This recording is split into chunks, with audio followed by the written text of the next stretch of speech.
ईश्वर सर्वव्यापक है। रामधन चोरी करके अपना जीवन निर्वाह करता था। जीवन निर्वाह करना मतलब जीवन को चलाता था। वह रात में चोरी करता था और दिन में एक सज्जन की तरह रहता था। सज्जन की तरह मतलब बहुत अच्छे इंसान की तरह, जैसे कुछ किया ही ना हो उसने।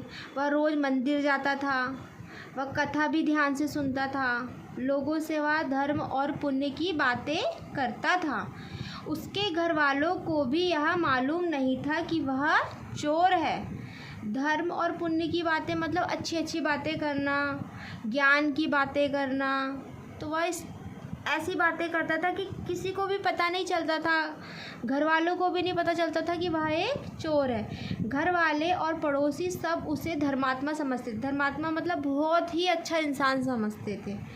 एक रात रामधन अपने बेटे को साथ लेकर चोरी करने गया। रात के अंधेरे में वे एक बाग में पहुँचे।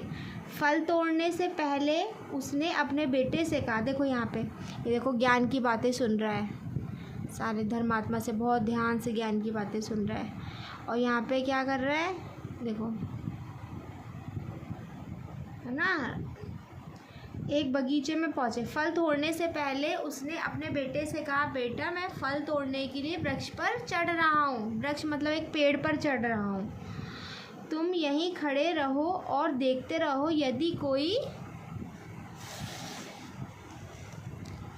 आ रहा हो तो मुझे सूचित करो। मुझे सूचित करो मतलब मुझे बताओ। सूचित करना मतलब बताना। यह देखते रहना कि हमें कोई देख तो नहीं रहा। यह कहकर वह फलों को तोड़ने लगा। बहुत सारे फल तोड़ने के बाद वह पेड़ से नीचे उतरा और थैले में उन्हें भरने लगा। भरते समय उसने अपने बेटे से पूछा, क्यों बेटा, हमें किसी ने देखा तो नहीं? बेटे ने कहा, पिताजी इधर तो कोई नहीं था, किंतु एक ने अवश्य देखा है। रामधन ने पूछा, वह कौन है? लड़के ने आकाश की तरफ संकेत करते हुए कहा, ईश्वर। आप ही तो कहते हैं कि ईश्वर सर्वव्यापक है। सर्वव्यापक मतलब सभी जगह है। जब सभी जगह होंगे तो वो देख ही लेंगे। वे सब कुछ देखते हैं, अंधेरा हो या रोशनी। उनकी आंखें सब कुछ देखती है। वे सभी मनुष्य को अच्छे बुरे का फल देखते हैं। ये चीज़ रामधन ने ही अपने बेटे को बताया था। बेटे से इस प्रकार की बातें